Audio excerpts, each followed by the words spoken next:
नाज़रीन ग्रामी, बिला शुबा इस्लाम एक सच्चा दीन है जिसमें किसी किस्म की तब्दीली की गुंजाइश मौजूद नहीं। खा वो उलमाए कराम हो या मुल्क के हुक्मरान, कोई भी दीन में किसी किस्म की तब्दीली का हक नहीं रखता।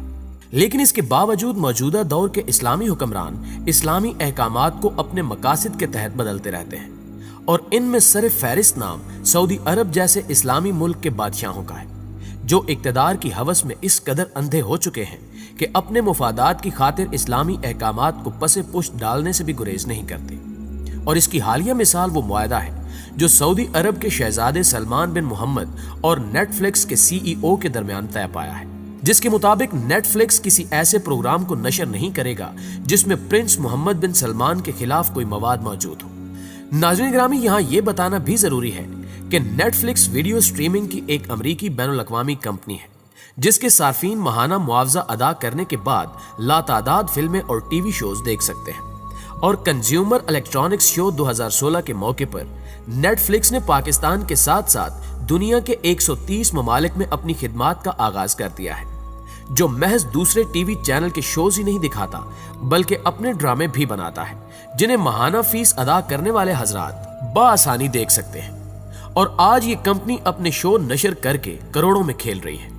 लिहाजा इस बुनियाद पर अगर कोई इन्हें अपने खिलाफ मवाद नशर करने के लिए कहता है तो यकीनन इसके मुआवजे में भी कुछ न कुछ तलब करना उसका हक है। और इसी हक के मुतालबे का तकाजा उस वक्त भी हुआ जब मोहम्मद बिन सलमान ने अपने खिलाफ नशर होने वाला मवाद बंद करने की दरखास्त की। लेकिन प्यारे दोस्तों, ये बात यहीं इख्तिताम पजीर नहीं हुई, बल्कि ये मामला उस वक्त हैरानगी की बुलंदियों पर पहुंच गया जब इसके बदले में शहजादा मोहम्मद बिन सलमान ने तमाम तर इस्लामी अहकामात को पसे पुष्ट डालकर एक ऐसी डील की जिसने दुनियाए इस्लाम को हैरान करके रख दिया। नाज़रीन ग्रामी, वैसे तो आले सऊद ने अंग्रेजों की छतरी तले जिन जराइम का इर्तिकाब किया है वो दिल दहला देने वाले हैं, लेकिन इस बार इनका अपने जराइम को जाहिर होने से बचाने के लिए इस्लाम के अहकामात की इस अंदाज में धज्जियां उड़ाना सब जराइम से बढ़कर है,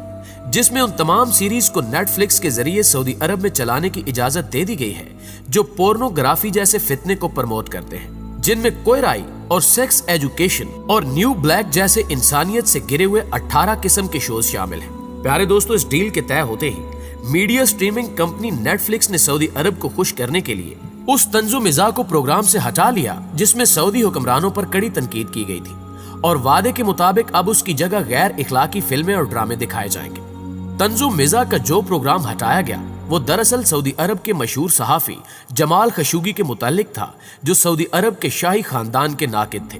और अमरीकी अखबार वाशिंगटन पोस्ट में शाया होने वाले मज़ामीन में सऊदी वली अहद मोहम्मद बिन सलमान पर तनकीद करते रहते थे। मोतबर गवाहों के मुताबिक अपने आखिरी कालम में उन्होंने यमन में सऊदी अरब की शमूलियत को तनकीद का निशाना बनाया था,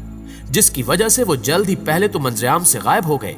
और फिर कुछ अरसे बाद उनकी वफात की खबर मिली। लिहाजा कहा जा रहा है कि नेटफ्लिक्स का वो प्रोग्राम जिसे बंद करने की डील हुई है जमाल खशोगी की उसी पुरस्कार मौत के मुतालिक था, जिसे सऊदी शहजादे बर्दाश्त न कर पाए और वादे के मुताबिक उसकी जगह गैर इखलाकी फिल्में और ड्रामे दिखाए जाने पर रजामंद हो गए। लेकिन दोस्तों, याद रहे कि ये शुरुआत नहीं बल्कि उस फहाश सिलसिले की कड़ी है जो कुछ अरसा कबल ही शुरू हो चुका है। जी हाँ, इससे पहले भी सरजमीन हिजाज मुकद्दस पर इस्लाहात के नाम से जुआ खाने कायम किए जा चुके हैं और हर वो काम किया जा रहा है जो फहाशी, उर्यानी और बेहयाई को फरोग देता हो। और सबसे बढ़कर हद यह है कि इस्लाम दुश्मन अमरीकी सदर ट्रंप के लिए तो रक्सो सरूर की महफिल सजाई जाती है, जबकि हिजाज मुकद्दस के जिन उलमाए दीन ने इस्लामी तालीमात की खिलाफ वर्जी पर सदाए एहतजाज बुलंद की, उनके खिलाफ मुकदमात और गिरफ्तारियों का सिलसिला जारी है। यानी वाज़े तौर पर अमर बिल मारूफ की बजाय अमर बिल मुनकिरात पर जोर सर्फ हो रहा है। नाज़रीन ग्रामी, आप वाज़े तौर पर देख सकते हैं कि अरब ममालिक में मगरबी तमद्दुन और अक़दार को बगैर किसी एहतजाज के कबूल किया जा रहा है, और ना सिर्फ उन्हें कबूल किया जा रहा है बल्कि उनको बाकायदा तौर पर रिवाज भी दिया जा रहा है। और सबसे बढ़कर ये कि बड़े शहर में सिनेमा हॉल और कैसीनो खोले जा रहे हैं। इसके अलावा साहिल समंदर पर ऐसी तफरीगाहें बनाई जा रही हैं जहां खवातीन सिर्फ बिकिनी पहनकर बरहना लिबास जा सकेंगी। ऐसी मुहाफिल का इंतजाम किया जा रहा है जहां मर्दो जन मिलकर शराब जैसी लानत से लुत्फ उठाएंगे और ताश के मुकाबले करवाए जाएंगे। और कुछ अरसा कबल एक ऐसी तकरीब अमल में भी आ चुकी है जिसमें मर्दो औरत के दरमियान ताश के मुकाबले मुनक्किद हुए। नाज़रीन ग्रामी, सऊदी अरब के अहम शहर रियाज और जद्दा के बाद اب الجوف کے علاقے میں بھی غیر اخلاقی لباس پہننے، اونچی آواز میں میوزک سننے اور پبلک مقامات اور بسوں پر نازیبا کلمات لکھنے کا ایک سلسلہ جاری ہے۔ جبکہ حال ہی میں عورتوں کو آزادی دینے کا ایک اور تنازع ٹویٹر کے ذریعے سامنے آیا، جس میں نوجوان سوشل میڈیا سٹار خاتون فوزل اتیبی نے 29 جنوری کو اپنی ایک انتہائی شرمناک تصویر پوسٹ کی، جس میں وہ ایک مشہور ثقافتی مقام پر اپنے خاوند کے ساتھ غیر اخلاقی حرکات میں مصروف تھی۔ کہا جاتا ہے کہ اس موقع پر اس نے سفید رنگ کا ایسا فراق پہن رکھا تھا جس میں اس کا جسم عریانی کی حدوں کو چھو رہا ہے۔ اس کے علاوہ ایسا ہی ایک واقعہ جدہ میں واقع میکڈونلڈ ریسٹورانٹ میں پیش آیا، جہاں اخلاقیات اور شرم سے عاری سعودی لڑکے اور لڑکی نے بے حیائی کی تمام حدیں پار کر لی، یہاں تک کہ وہ وہاں موجود لوگوں کی موجودگی کی بھی پرواہ نہ کرتے ہوئے غیر اخلاقی اور حیا سوز اعمال میں مصروف رہے۔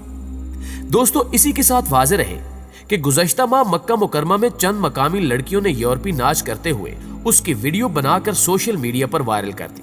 اور سب سے شرمناک بات یہ ہے کہ ایک ڈانسر نے ویڈیو میں خود کو بڑے فخر سے مکہ کی لڑکی بتایا۔ اس سے قبل جب سعودی عرب نے گزشتہ ماہ ستمبر کے آخر میں پہلی بار عام سیاحت کا اعلان کیا تو غیر ملکی خواتین کو عبایا پہننے سے بھی آزاد قرار دے دیا تھا، اور اب غیر ملکیوں کی سیاحت کی توجہ حاصل کرنے کی غرض سے انہیں مزید آسانیاں دینے کا اعلان کر دیا گیا ہے، اور سیاحت کے لیے آنے والے غیر ملکی نامحرم مرد و خواتین کو ہوٹل میں ایک ہی کمرہ لینے کی اجازت دے دی گئی ہے۔ یعنی اب نئے قانون کے تحت کوئی بھی غیر ملکی مرد یا خاتون کرائے پر ہوٹل لینے کے بعد اپنے ساتھ کسی بھی غیر ملکی مخالف جنس کے شخص کو رکھ سکتا ہے، جس سے معلوم ہوتا ہے کہ وہاں کی حکومت جس انداز سے بے حیائی کو پروموٹ کر رہی ہے، اسی انداز کو اپنائے وہاں کے شہری بھی بے باکیوں کی حدود کو چھو رہے ہیں، اور نہ صرف فحاشی کو حجاز مقدس میں عام کرنے کے درپے ہیں، بلکہ خود کو اہل مکہ کہہ کر مقدس مقامات کی توہین بھی کر رہے ہیں۔ جبکہ سعودی عرب کے ولی عہد محمد بن سلمان ملکی معیشت کو بچانے کے لیے مغربی ثقافت کو ملک میں فروغ دے رہے ہیں، اور اسی طرح انہوں نے اعلانیہ طور پر اسلامی اور شرعی قوانین کے خلاف جنگ کا آغاز کر دیا ہے۔ ناظرین گرامی، ان تمام معاملات پر غور و فکر کرنے کے بعد رسول اللہ صلی اللہ علیہ وآلہ وسلم کی وہ حدیث مبارکہ ذہن میں ابھرتی ہے جس میں آپ صلی اللہ علیہ وآلہ وسلم نے عرب کی ہلاکت کا اندیشہ ظاہر فرمایا، اور واضح طور پر ویل العرب کے الفاظ استعمال فرمائے، اور قرب قیامت کی نشانیوں میں سے ایک نشانی یہ بھی بتائی کہ قیامت کے قریب عرب ممالک تباہ ہو جائیں گے، اور ان ممالک میں ایسی تباہی آئے گی کہ کوئی روکنے والا نہیں ہوگا۔ عالم کفر ان پر ایسے چڑھ دوڑے گا جیسے بھوکے لوگ کھانے پر ٹوٹ پڑتے ہیں۔ پیارے دوستوں، اس حدیث مبارکہ کے پیش نظر آج واضح طور پر عربوں کی ہلاکت نظر آ رہی ہے، اور یہ ہلاکت ان کے اعمال کے سبب ہی لائی ہوئی ہے، کیونکہ جس انداز سے وہ ہر اہم معاملے سے غفلت برت رہے ہیں، اس کے بعد وہ دن قریبی دکھائی دے رہے ہیں جب عرب ممالک تباہی سے دوچار ہو چکے ہوں گے، اور بھلے ہی آل سعود لاکھ اپنی اصلیت کو چھپائیں، لیکن ان کے یہ جرائم ان کے چہرے سے نقاب اتارنے کے لیے کافی ہوں گے۔